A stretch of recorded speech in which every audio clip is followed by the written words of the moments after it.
Hi, welcome to our channel where we share the most intriguing stories.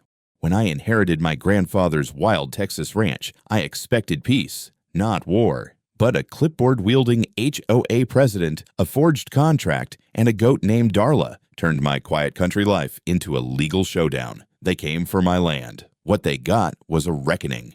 I've always thought of myself as a man of reason. Spent most of my adult life in Austin working in systems engineering, living with structure, logic, and just enough chaos to make things interesting. But nothing prepared me for inheriting my grandfather's ranch. 400 acres of raw, untamed land out near Lake Whitney, pond, stables, steel barns, and a 2-story farmhouse that smelled like cedar and old tobacco. It was freedom in its purest form. A world where the only rules that mattered were the ones nature made, and you either learned to live by them or got your ass handed to you by a cow with an attitude. My grandfather, James Big Jim Mercer, wasn't just a rancher, he was a legend in these parts. The kind of man who could calm a wild horse with a whisper, but would throw a rake at a county inspector if they dared walk onto his land uninvited. He used to say, "You want peace, son? Stay the hell away from HOAs. They're like ticks in a velvet box."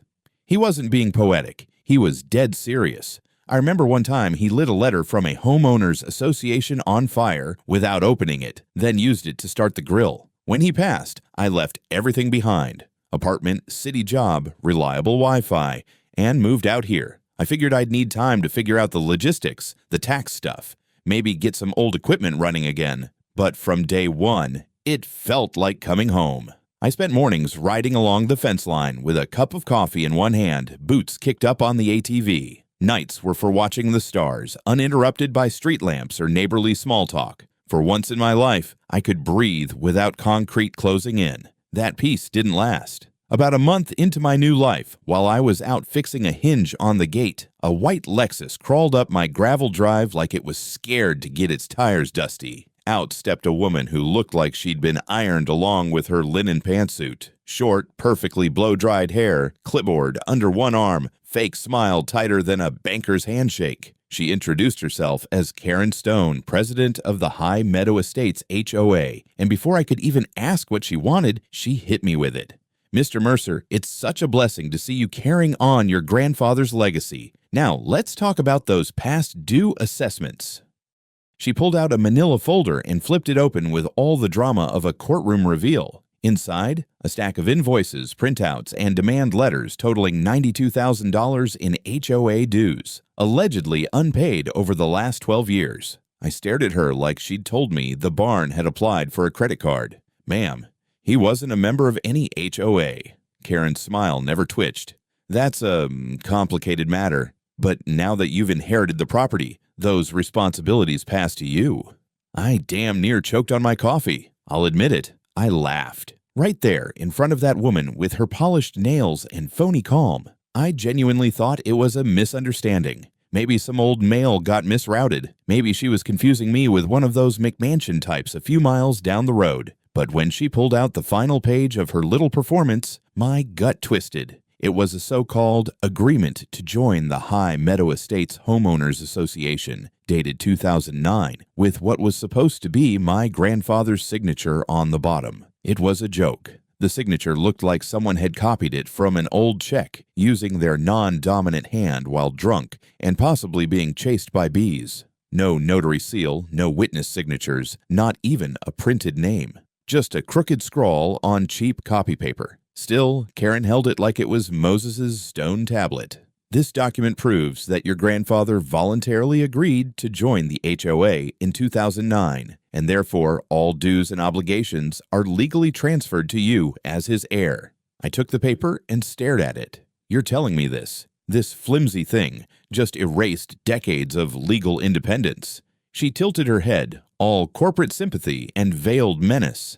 "That's the position of the board, yes. We expect full payment within 60 days. Otherwise, well, the HOA does have a legal team." I didn't say anything, just smiled, nodded like an idiot, and watched her drive off, kicking dust behind that ridiculous Lexus. The moment she was out of sight, I called Juan Espinoza, my lawyer and my grandfather's old friend. The kind of man who drinks his whiskey from jelly jars and files lawsuits like he's skinning rattlesnakes. 24 hours later, Juan called me back. "Kyle, this document is garbage. Your granddad never signed anything like this. I pulled his property title. Your land is explicitly exempt from any HOA jurisdiction. Always has been. Also, that so-called agreement was never filed with the county. There's no legal record of it because it's fake." That should have ended it, but it didn't, because Karen didn't back off. She doubled down. Within a week, I got my first official HOA violation letter, then another, and another. First, it was failure to maintain appropriate boundary vegetation, then excessive light pollution from barn floodlights, then, absurdly, unauthorized use of rural equipment during quiet hours on a ranch. Things escalated quickly. An anonymous tip was filed to the county claiming I was diverting natural water sources, aka my fishing pond. Then one of my ranch hands, Jesus, a Mexican-American man whose family had worked for my grandfather since the 80s, got a surprise visit from immigration officers after someone accused him of working without documentation. And then it got personal. My gate lock was cut clean through, my mailbox ripped open, and its contents scattered on the dirt road. One morning, I found a dead fish nailed to the barn door with a Post-it that said, "Pay what you owe." It would have been funny if it wasn't so creepy. That's when I stopped reacting with anger and started writing things down. I installed security cameras. I told my team to log every incident. I backed up footage and created time-stamped reports. Juan said we needed to stay ahead of this because we both knew what Karen was trying to do. She wasn't just being a nuisance. She was trying to break me down, one fine, one threat, one fake rule at a time, make me feel isolated, paranoid, unsafe. It wasn't just a money grab. It was a war of attrition, and she was just getting started. I've always believed that when someone pushes you, you push back twice as hard. But this wasn't just some neighborhood squabble over trash bins or barking dogs. This was something else, something calculated. Karen wasn't playing a power game. She was playing for keeps. So I decided to stop reacting and start digging. First, I called Juan and asked him to file a formal document request with the county clerk's office. I wanted everything on file related to my property, the High Meadow Estates HOA, and any legal overlap between the two. While Juan handled the paper trail, I got to work on the ground. I started knocking on doors, not of the HOA board members. I had no interest in playing nice with Karen's little inner circle. I went to the old-timers, folks who'd lived out here before suburbia oozed across the landscape like a spilled vanilla latte, people who knew my grandfather. I met the Thompsons, an elderly couple who used to trade fence work for hay from my granddad. They were hesitant to talk at first, but when I told them what was happening, Mr. Thompson's lips went tight. "Karen pulled the same stunt on us," he said quietly. "Told us we owed $7,000 in fees. Said we'd signed some silent inclusion form. We didn't fight. We couldn't afford it. Sold the back 6 acres to pay it off." I asked to see the document. Same font, same layout, same sloppy fake notary line. Next stop, Marcy Delgado, former HOA secretary who'd quit for personal reasons 3 years ago. I brought her a bottle of wine and told her I wasn't looking to sue anyone, just the truth. Marcy gave me more than I hoped for. Karen created those documents on her home computer, she said. She used a scanned signature from old permits. That's how she got people to believe they owed her money.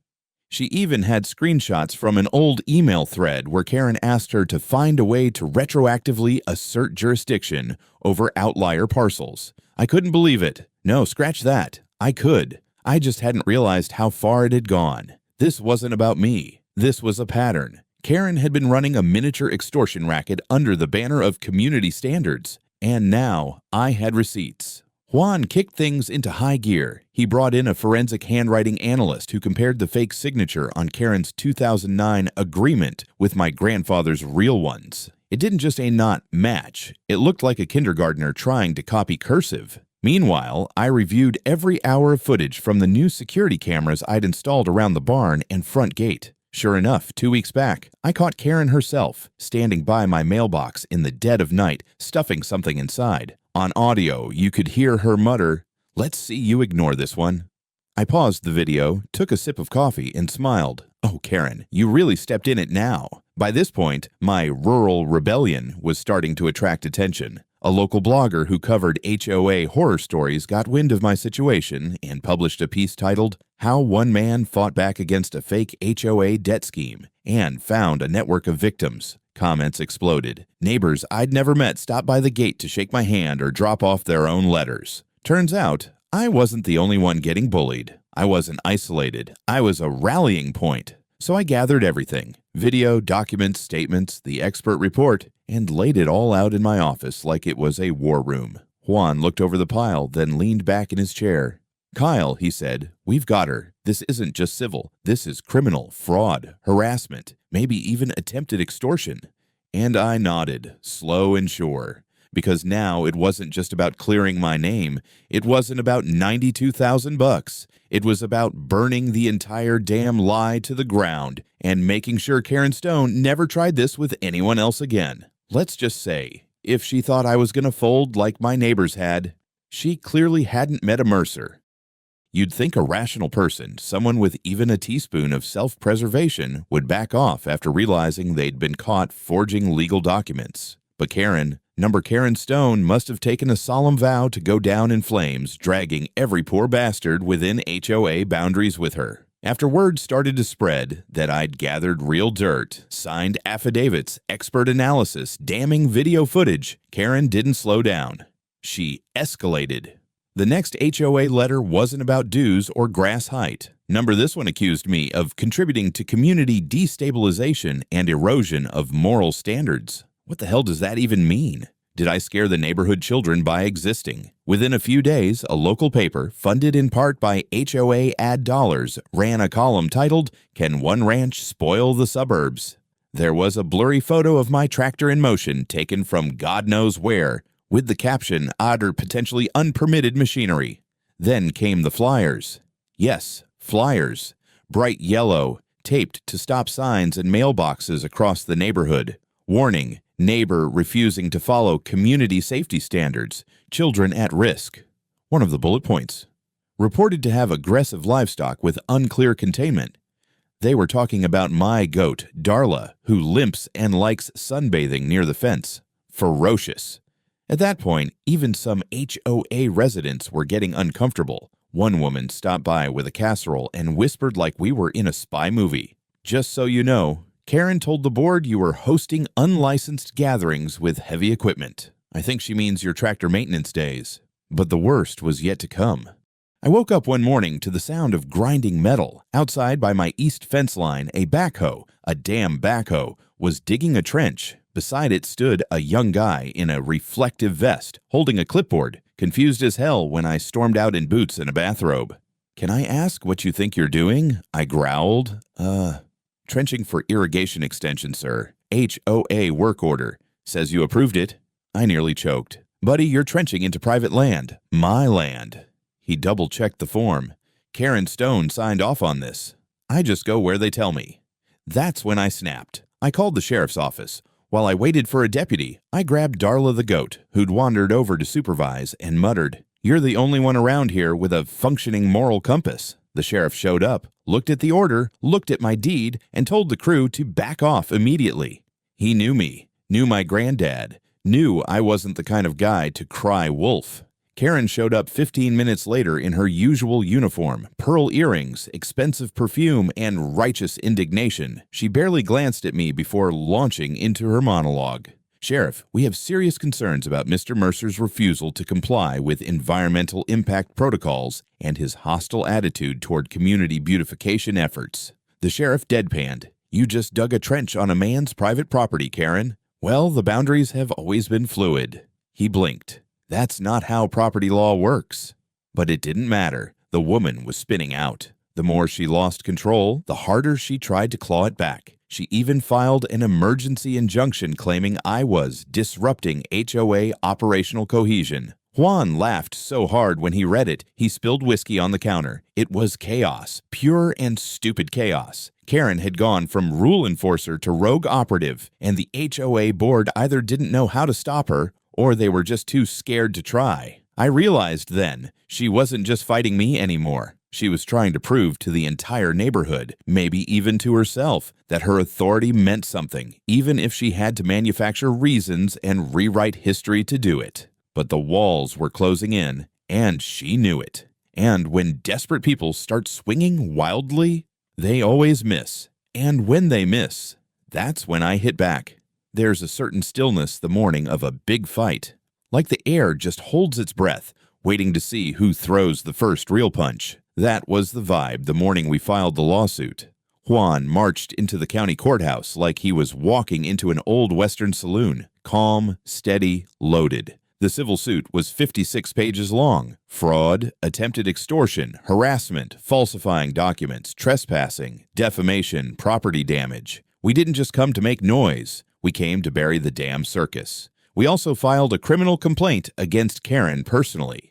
Juan had packaged up a neat little bundle for the DA. Fake documents, expert analysis, neighbor affidavits, and the pièce de résistance. The video of her stuffing my mailbox while mumbling threats under her breath like a Bond villain with HOA stationery. I'll never forget Karen's face the day she was served the notice. I was saddling up the ATV when her Lexus screeched to a halt near my gate. She stepped out like she was about to demand someone mow her aura and was immediately greeted by a process server with the politest smile I've ever seen. He handed her the envelope like it was a Christmas card. She stared at it, blinked, and then looked toward me with wide, venomous eyes.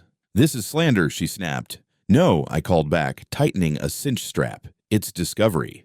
The trial date was set for 3 weeks later, and let me tell you, court was a spectacle. Karen showed up on day one flanked by 2 lawyers and dressed like she was auditioning for Real Housewives of Litigation. Meanwhile, I wore boots polished with barn dust and brought Juan, who carried our case file in an ammo crate. The courtroom filled quickly. Neighbors showed up, both from inside and outside the HOA. Some looked nervous, others curious. A few, judging by their folded arms and smug grins, had been waiting years for this. We started with the forged agreement.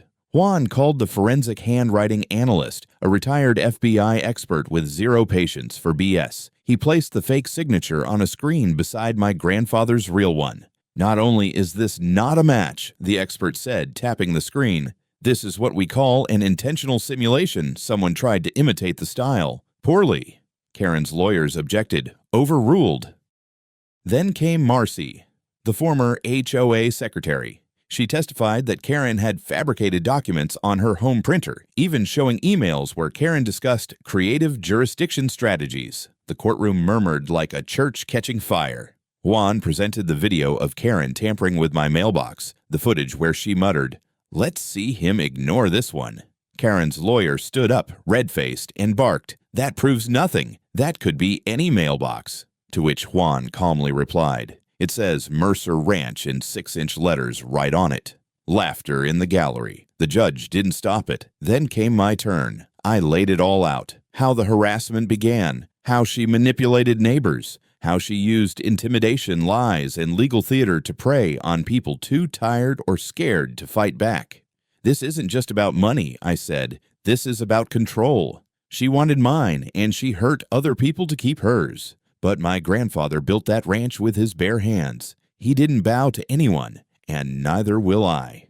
There was silence. And then Karen made the biggest mistake of the whole trial. She took the stand and lost it. She rambled about preserving standards, accused the judge of bias against homeowner integrity, and at one point actually said, if he'd just paid the fee, none of this would have happened. Juan raised a brow. "So you admit it was about money?" Karen blinked like a fish slapped across the face. Her lawyer visibly deflated next to her, as if he'd aged 5 years in 2 minutes. The verdict? Guilty on every count. Karen was personally fined $75,000, sentenced to community service, and referred to the DA for criminal prosecution. The HOA, as an entity, was ordered to pay $300,000 in restitution, not just to me, but also to other residents affected by her schemes. When the judge delivered the ruling, I swear Karen's eye twitched so hard I thought she was trying to Morse code help. I didn't cheer, I didn't gloat. I just sat back, breathed in the courtroom air, and thought, that one's for you, Grandpa. The thing about winning a court case that big, it doesn't end with the gavel, it echoes. You feel it in the way the wind moves across your porch. You see it in how your neighbors look at you. Not like you're the strange guy with a ranch on the edge of town, but like you're the one who finally slayed the dragon they'd all been feeding out of fear. The day after the ruling, I woke up to complete silence. Not silence like nothing's happening. I mean peace. No threats in the mailbox, no passive-aggressive violation notices, no headlights sweeping across my barn at midnight. Even Darla the goat seemed more relaxed, chewing hay with the smug calm of an animal who knows her property rights had just been defended in court. Then came the emails. First from neighbors, people I barely knew, thanking me. Then from reporters, bloggers, even one lawyer from Arizona who called my fight inspirational legal precedent. I told him I wasn't interested in becoming a folk hero. I just wanted to ride my ATV without getting sued for violating the tranquility of HOA Caronland. A few days later, a town hall meeting was called at the community center. I didn't plan on going. I figured it'd be a lot of backpedaling and faux apologies. But then I got a handwritten note from Old Man Thompson. "You fought for all of us. Let us clap, damn it." Hard to argue with that. So I went. And I walked into a standing ovation. Not loud, not dramatic, just real. People I'd never spoken to stood up, clapped slow and steady, some nodding like they finally saw sunlight after years of HOA smog. The interim president, bless her, stepped up and made a public statement that the HOA was undergoing a full internal audit, and all enforcement activity would be paused indefinitely pending legal review. Translation: they were shaking in their overpriced lawn chairs. Karen, of course, was absent. Rumor had it she'd fled to stay with her sister in Arizona until things died down. I imagined her in some gated community, lecturing a cactus about community standards. I didn't say much at the meeting, just thanked folks for speaking up, told them none of us should ever be bullied on our own land, that a piece of property isn't just dirt and deeds, it's where your kids grow up, where your dog runs free, where you keep your peace.